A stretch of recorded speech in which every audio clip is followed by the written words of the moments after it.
Hi guys, I'm here with Casey Rojas, who's a federal lobbyist and he's an instructor of a bioethics course at Harvard. He's part of the Biomedical Science Careers Program and where he's a federal relations and health equity manager on that board. So, hi Casey, would you add anything more to that introduction? No, that sounds great. I guess the only other thing is that I also work for the JDRF, formerly known as the Juvenile Diabetes Research Foundation, as the advocacy team chair for the Massachusetts chapter. Wow, that's really interesting. Thank you. So, can you tell us a little bit more about like what you do, maybe like what type of person these types of like jobs would appeal to, maybe? Yeah, absolutely. So, my background is in law, specifically health law. So, I try to combine the interests that I have in philosophy, economics, ethics, and law into the work that I do as a federal relations and health equity manager. So, I bring the economic perspective. I bring the normative philosophy perspective, the ethics perspective, and of course the health law and policy perspective into what I do. And what that is that I advocate on behalf of physicians for laws that we believe will help patients and help physicians provide quality healthcare to their patients. So it's a confluence of interests that leads to a job that is essentially working just in health policy and politics in hopes of improving healthcare for patients in the United States and worldwide even. Nice. So we were talking about how before like this the kind of like job you have combines lots of different things. So obviously like law, but like a background in healthcare and we were talking about statistics and like data before. So like what type of person would you say might like this job might like maybe like appeal to? Yeah, absolutely. I think this job appeals to a wide range of people, and I think Hmm. certain backgrounds help you perform better in this job. I think this sort of lobbying position appeals to people who have special interests, people who are particularly interested in whatever they're lobbying on. For me, that's healthcare. I'm very interested in healthcare because I've Mm-hmm. had intimate experiences with healthcare from a young age. Other people might be very interested in this job because they're interested in politics or policy or advocacy in general. How the government Right. works is a very important part of this job. And then I think for me and the type of work that I do, it's very important to be able to digest vast amounts of information, whether that's literature pertaining to specific healthcare issues or healthcare research, or literature pertaining to politics, policy, government in general.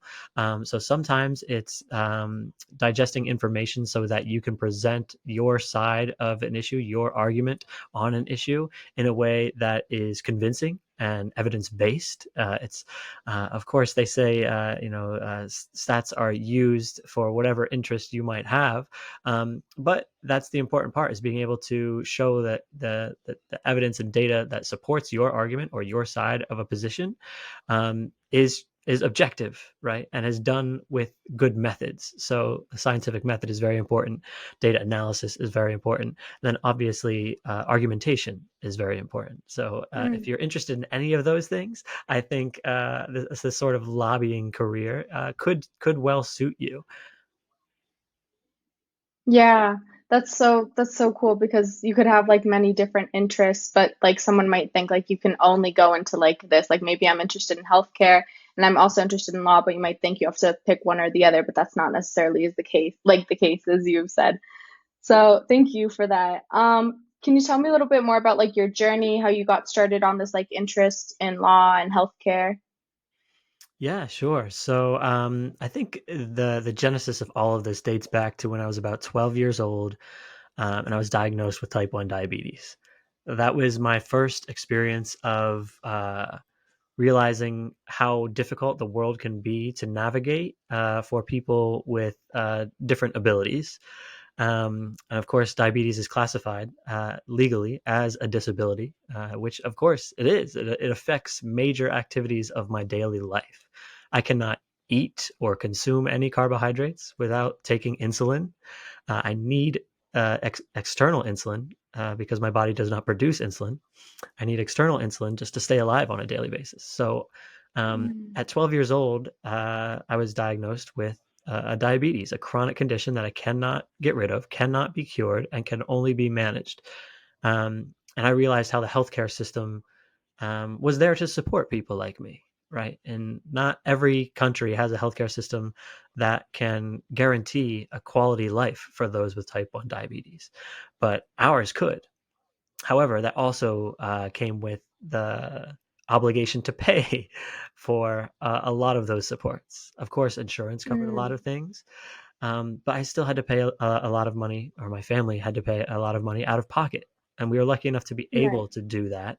But just navigating the health insurance system, the health system in general, um, brought up a lot of questions about how the way things should be, how Mm. our healthcare system should be structured, how we should be patient centered in all of our approaches to reforming healthcare and health insurance in the United States, at least.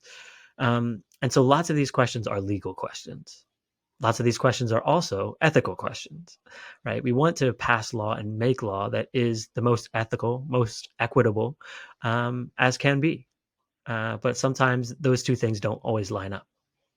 So when I first Mm. started practicing law, I did this in the realm of litigation. I defended doctors, hospitals, other healthcare professionals, and entities, and I was in court uh, practicing in defense of healthcare professionals. Um, I found out that my love of law was less the practice of law and more the philosophy of law. So at that Mm. point, I decided to shift my focus to something that was a little more policy oriented. And I went back to school to study bioethics. And that is where all of my interests align. Really developing or thinking about ethical frameworks for health policy, development of health policy and legislation that affects healthcare in the United States. So all of those things came to a head in the position that I have now, working as a lobbyist, where I get to advocate for patients, for physicians, for a better healthcare system, while at the same time thinking about the economics underlying those and trying to create a healthcare system that broadens access to more patients Mm. and maintains high quality of care. So all of those things, all of my interests really started with my first deep experience with the healthcare system when I was diagnosed with diabetes, and it just carried forward into my educational interests, and then my educational interests informed my professional interests and led me to where I am today.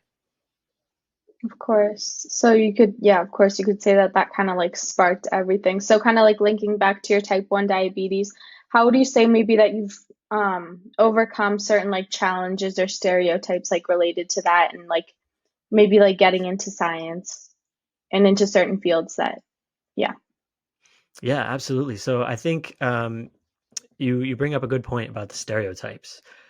Um, I guess when I was diagnosed was over 20 years ago at this point. And the way diabetes was viewed is very different than it is viewed today. And 20 years before I was diagnosed, it was different than when I was diagnosed. Um, so the stereotypes for diabetics at the time were that you just can't eat sugar. Sometimes people would think that you got diabetes because you ate too much sugar to begin with. So there were these stereotypes that went around about what a diabetic is, what they can eat. And so anytime I picked up something to eat around my friends or their family, they were like, "Are you allowed to eat that?" And this comes from the goodness of their heart, right? Mm. They just wanted to look out for me, make sure that I wasn't doing things that would harm me. Um, but that played into a stereotype is always having to answer to people, yes, of Mm. course I can eat this. I'm allowed to eat this. I just have to take insulin. But then, of course, anytime I took out a syringe to inject myself with insulin, that came with many questions. Anytime I pulled out my insulin Mm. pump, that came with questions. There are all sorts of questions you have to face. So I think that's probably one of the sort of hidden burdens of living with a chronic disease is all the questions you get from people. And of Right. course, I don't. shy away from questions because I think the way to get over that sort of hurdle is through information to educate people. Of course, Mm, that can be exhausting at times. So sometimes you give them the short answer. When they say, "Are you allowed to eat that?" You say yes. Sometimes when you say, "Are you?" Then when they ask, "Are you allowed to eat that?" You say yes because my diabetes impacts me this way, and this is how I manage it. So for me, it's a lot of education. That's how I overcame a lot of those hurdles to begin with. But then there's things that you just can't overcome so easily, such as hypoglycemia during a driver's test or during a law school entrance exam, right? Those are things that you have to manage in the moment very acutely, but they have a large impact on my performance and my scores in on tests and things like that. Um, mm. but that's just one of those things I'm living with. I've always had to live with, well, not always, ever since I was 12, had to live with.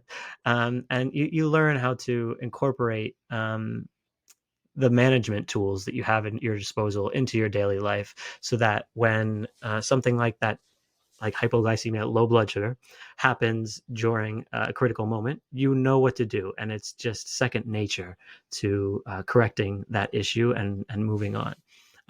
So yeah, I think a big part of it is preparation. It's just all preparation and education. The more you educate yourself about, first of all, how other people view your issues.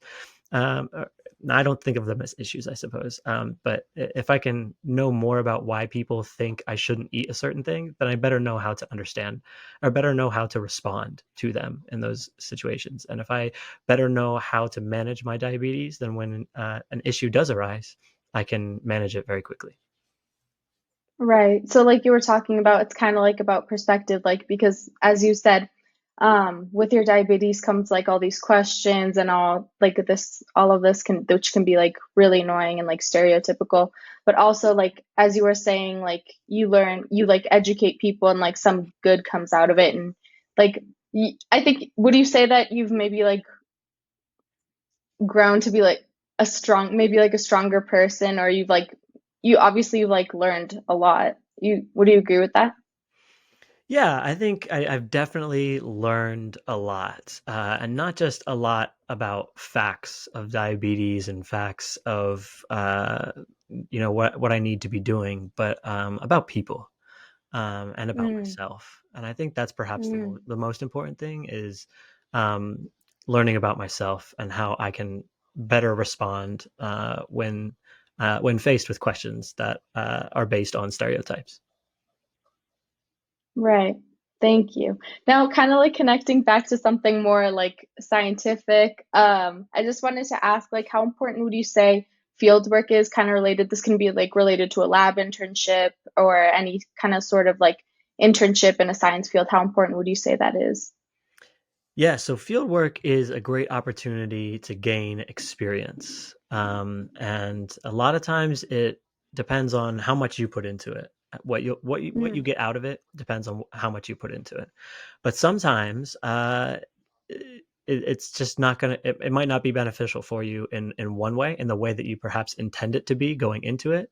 But I think even in those situations where you start an internship, start some field work, and you thought it was going to be something different than what it turns out to be, you need to take a chance to think about what you can learn from the experience. And I think that's not always the easiest thing to do. But one thing you can do if you're caught in that situation is just to take a minute before making any decision, whether that's a decision to leave that field work or internship or change the field work or internship. Just take a minute, see it through for a little bit longer, and that way you know if there's anything that you can learn from that. But I think field work is exceptionally important. You can sit there and read a book a million times and not really understand how the world actually works until you're out there in getting that sort of experience. Of course, some field work is better than others. And sometimes you can get more out of it than get more out of it than you can from other things. but it just all depends what your goals are, and I think that's a really important thing to think about anytime you take on a new endeavor, is to remember what your purpose in doing this is. If your purpose is solely to put it on a resume, I think Mm, perhaps you need to rethink why you're doing it. mm, So it should really be for yourself first, and then think about the external stuff later when maybe you're deciding between two different extern or internships or field works for field work experiences. But everything you do, field work or otherwise, you need to be doing it for yourself first. right. So yeah, kind of like related to what you were saying, like when you have multiple opportunities presented to you and maybe you have limited time, you would say that like genuine interest is the most important thing to consider when you're like faced with these opportunities, correct? Yeah, absolutely. I think genuine interest should very much be a top priority when deciding what you want to do or what you're going to do, because then it's so much easier to put your full self Mm. behind or into your work that you do there, and you can get way more out of something that you have a true interest in. Exactly. Thank you. And so, kind of related to field work and getting into field work, how would you say that students should go about like maybe like seeking these internships? Like maybe if you're a professor who's getting an email from a student who's seeking an internship in your lab, like what types of things would you be looking for in that email that would like get them accepted or like get them an opportunity? Yeah, absolutely. I mean, I think this is a great question, a very difficult question because different people look for different things. When I review applications for the program that I teach in, I try to find someone who understands who they are, um, and is going to be someone who brings their true, genuine self to the program. And I think that's valuable because I don't want people around me to be searching for who they are at all times. Of course, when you're young, you're still thinking about who you could become or what you might be 10 years from now. You're in school and you think, oh, I'm going to be a doctor in 10 years, or I'm going to be a lawyer, in my case, in 10 years, and then I'm going to do XYZ, which is great. Of course, you need to have ambition, you need to have aspirations, and you need to have goals to work toward.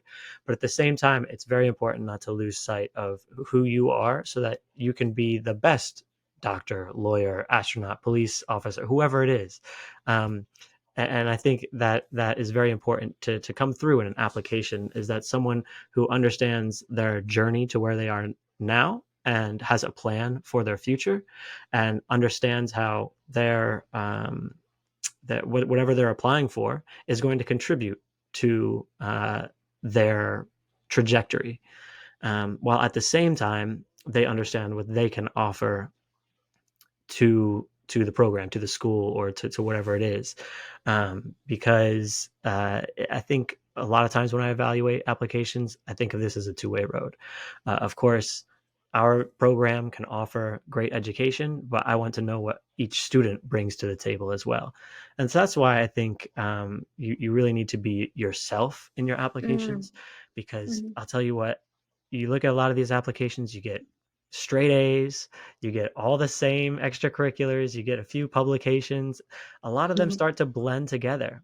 But one thing that you have that can differentiate yourself is yourself.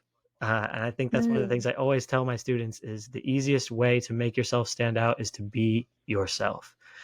mm. And if you do that confidently and genuinely, then your application will certainly jump out of the page. So I think that's probably my best advice for what to do when thinking about trying to apply for a program or a course of study. Yeah. So if someone's like outreaching you, for example, like in an email, maybe not trying to sound like all scientific, like maybe like pretending that you know all this stuff, all of these like things, maybe all of these terms, like because you think that'll up your chances of maybe, yeah, like getting an opportunity, just yeah, being yourself, showing genuine interest. I think that's really valuable. Thank you. Yeah, yeah, absolutely. I think that's spot on. You don't want to just throw a bunch of buzzwords in there because you know they're used in the field, right? Be real. Just Yeah. be real. And I think that goes a long way. Mm. Thank you. So kind of talking about like collaborations and things like that. Have you seen collaborations at Harvard or in general in academic institutions or industry and maybe like with community, like maybe contributing to encouraging more diversity in the field or just in general getting young people into science? Yeah, absolutely. You mentioned earlier the Biomedical Science Careers Program, which is a fantastic organization that does exactly this and tries to reach out to students who might be interested in STEM careers or STEM education, and provides opportunity to connect with leading scholars in the field, leading CEOs even in the field, and educational programs that can get them to where they want to go. And I think this is exactly the sort of like community level outreach and engagement that we need to really help diversify the field in general, because opportunity um, is not always equal, right? And we need to do what we can to provide more equitable grounding for people to have that equal opportunity, because opportunity doesn't present itself the same to everyone. So the Biomedical Science Careers Program is a way to sort of uh, provide those opportunities that might not otherwise be seen, and connect students to great mentors, and scholarship that can help them achieve their dreams, really. And I think that is one program that I've seen that is very successful and is ever growing, continues to expand, and continues to touch a lot of students' lives. And I think that's fantastic. But that is just one. Of course, there's many others, but I think I'll leave it with that, and say that that is a great model for community outreach to students. Could you give an example maybe of someone who you've seen join the biomedical science careers program who maybe like started off a certain way, like how they were in the beginning and then how they ended maybe when they graduated from that program? Yeah, so I guess there's no real end to the biomedical science careers Yeah. program. Mm, That's the best part about it is mm, students come in, and some of them come with a certain need, and if that need is a mentor, these mentor there are mentors available, and mentors can connect them to networks of scholars who can help with their research or their studying, can help get them published. It's all these sort of like difficult avenues toward what I'll say in quotes success, right? You think you get published, oh, that's a great success, and it is, right? mm. But there's a lot of work that goes into that, a lot of behind the scenes work of knowing who to contact and knowing who to join teams with in order to get your name on a paper in the end. So when you say to an example of someone who starts to where they ended, I would say it's any number of students in the program, and I will say I don't think there is an end. We see year after year students coming back and showing where they are now, and the sky is the limit. Really, it's amazing to see how successful and accomplished many of these students are, and it really just goes to show you that opportunity, when offered and when given and when presented to students from any background, is all it takes to really get people to the next level of accomplishment and achievement. And so it's really a great program to see people uh, from high school all the way through college, medical school, whatever it might be, reach all of their goals. Perfect. Thank you for that. Kind of, we were talking about like success, so I kind of wanted to like lead us kind of like to talk about success. So like what would you say like success is and like maybe could you like define someone who you would consider successful? Yeah, so that's a very difficult question, right? There's so Yeah. many different ways to be successful. And I guess it really boils down to what your values are. Uh, Mm, and there's different values, value and goal values, like what you want to accomplish and be. Is it, do you want to be happy? Do you want to be independent? Do you want to be financially secure, physically secure? What are your end goal values? And then the instrumental values as well. Is how do you want to go about working toward those terminal values? Do you want to do it out of love? Do you want to do it out of a desire for independence or autonomy, or for family, whatever it might be? There's these two separate types of goals. One about how you're doing things, and one about what you want to achieve at the end. So success is really an individual situation, and there are many exercises you can do to try to figure out what your true core values are. But I think self reflection is a very important part of that. So, if we're talking about achieving success, I think the most important step in achieving success, whatever that might mean to you, is to reflect on yourself at every step of the way. Try to figure out what you want to be accomplishing, how you want to go about accomplishing that, what you're willing to sometimes sacrifice for that success, whatever that means to you. So, for me, I would say success is largely driven by my desire for um, happiness, just internal happiness. Um, but of course, that sounds very selfish, right? But the thing is, I know to me that my happiness does not come at other people's expense. My happiness does not get maximized if other people's happiness is anything less than what it was before whatever action I take. So for me, everything that I do, I want to do out of love, because I think my actions, when done from love, only bring happiness to me and to those around me. And so for me, success is doing what I know brings Mm. brings happiness, not just to me, but to those around me. And I think one of the ways of going about that is through love.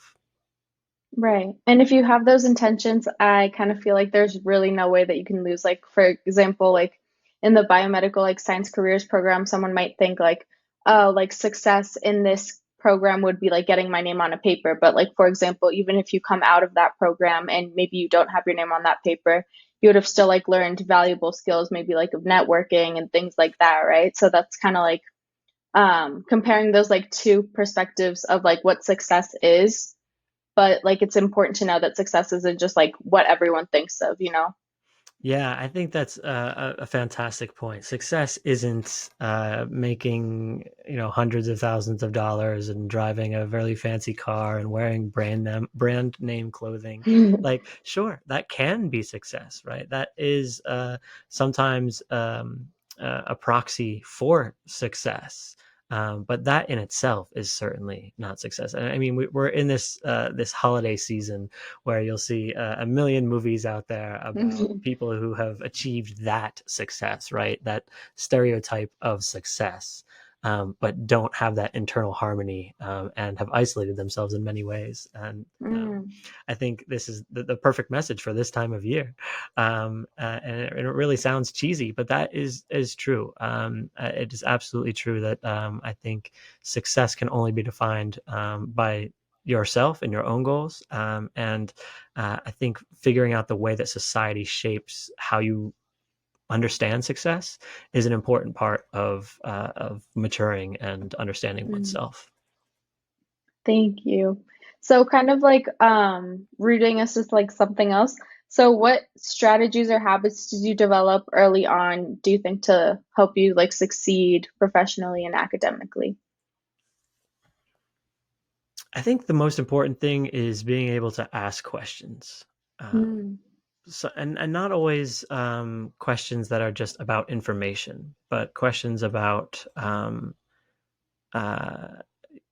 questions out of your own curiosity, right? And perhaps the most important question of all is asking someone to help you. I mm, think that is really undervalued. People are probably more often than not. willing to help others out, especially when it comes to education. If you're talking about your teachers or mentors or tutors, people are here because we want to help. We want to teach. We want to people to learn. Um, we want to make connections so that we can help people try to achieve their success. So it's very important to understand that people want to help. So the question to ask is, can you help me?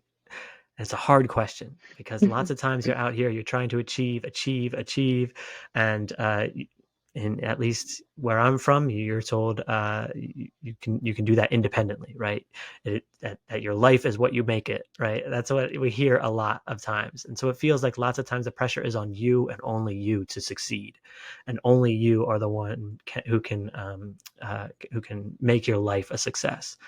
Mm. But that's not the case. It's really not. And Mhm. so breaking that down and getting yourself to a place where you're willing to ask for help is a very important step in learning how to best navigate the world. Really, no one's going to expect you to be an expert on everything. Although it might seem like that, right? Especially in high school when you have classes ranging from Mm. foreign language to AP physics, right? Things that are so very different. You have to take all of the classes, right? You have to take all of things, and you have to get A Mm. all of the things. Um, but that's the only place in the world where anyone expects you to be learning all of these things all at once. And even then, nobody expects you to be straight A student in all of it, right? And it Mm. don't have to be.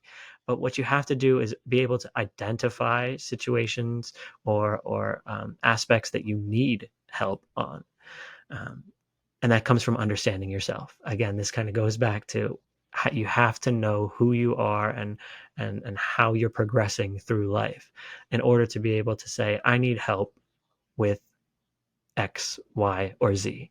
And then the next part, which is more of a skill, is understanding who to ask and then how to ask.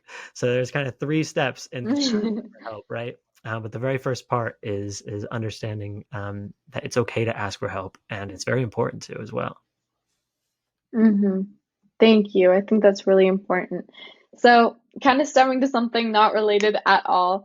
So, if you had what purchase of $100 that you've made in the last 6 months has been like the most like beneficial or like useful to you? Um, so the most useful purchase of $100 or less in the past couple months, that's a really difficult question because as we spoke about briefly earlier, I'm in the midst of planning a wedding. So lots of money has been spent on a lot of things that are not necessarily useful. But I will say a purchase of Canva was quite helpful. I don't know if you know what Canva is, but it's kind of like it's a computer program that can help you design things, right?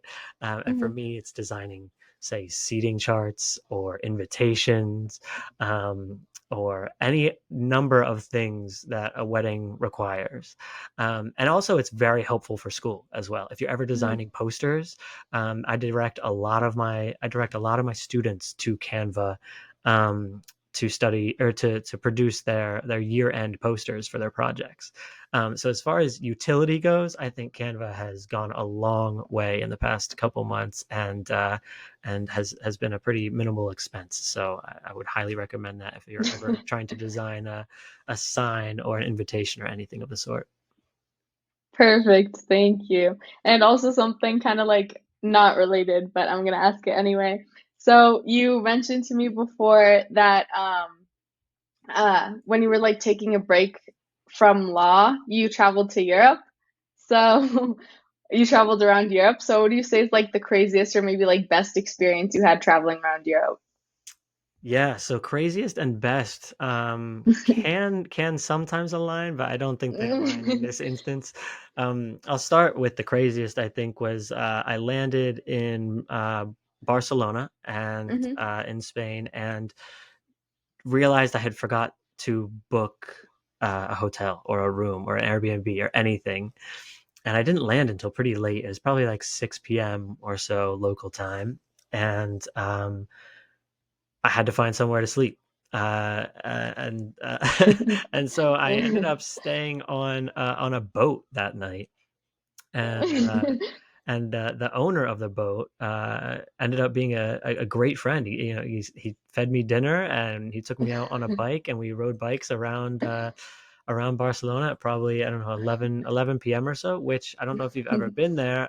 Is not the latest time of day, to be honest. It was a wild experience where I just met a stranger. Well, I booked the boat on the Airbnb. It was like the only thing I could afford at that time, and then met the owner of the boat. Met that stranger, became friends throughout the night. Ended up going out and going to some clubs with him that night, and met some of his friends, and just met so many people. And it really showed me that, like, um, if you put your most genuine foot forward, and that was one of the things I realized on this trip, is if I am myself, then I'm going to find people who I get along with real well, because I was traveling alone at the time. In that instance, especially, I was very much myself, and it just happened that we aligned real well, and got to be good friends in the short 48 hours I was there with him. Um, so it was great to see the city through his eyes as well, traveling around on bikes and going to places I never would have gone, because they don't pop up on the TripAdvisor lists of places to go in Barcelona. So that was one of the crazier ones for sure, and honestly, it would be one of the best ones as well. But there are so many great places to travel and see, and good food to eat, good music to listen to, great art to view. And then my favorite thing, frankly, is just to go somewhere and sit and kind of feel what the city or that neighborhood is really like. It's so easy to be caught up in the tourist traps, and the convenience of places that speak your language, right? Sometimes it's hard to become less of a tourist and more of a traveler. But that's, I think, my best experiences, no matter where it's been. I've traveled to many different countries around the world, but my best experiences are always those where I feel like I am seeing the world or that neighborhood through the eyes of someone who lives there, while at the same time seeing it as someone who's never been there before, like me. So reconciling that difference is my best travel experience. Sitting there and at once experiencing a place in two separate ways. So much so that after I took that trip to Europe, I came back home and I hopped on a tour bus of my own town. And at the time, I was living in Pittsburgh, Pennsylvania, and I hopped on a tour bus because I was like, wait, I have seen Pittsburgh as someone who lives here. Now I want to see it as a tourist. And again, have that experience of experiencing a place, a neighborhood, a town, both as a tourist and as a local. And I think when I can align those, it's a great experience. So even if you don't get the opportunity to go to a new country, take a tour around your hometown and view it in a different way. And I think that's um, exceptionally valuable, to take to get new perspectives on places known and unknown. Perfect. Well, Casey, thank you so much for all your insight. And I loved that story. So thank you so much for sharing that with us. Thank Thanks for you having so me here. much. Yeah, I really appreciate it. Of It's great talking course. with you. Great talking to you too. And congratulations on your wedding. Thank you so much. I appreciate that. Of course. All right. Thank you so much. All right, have a good one. Bye.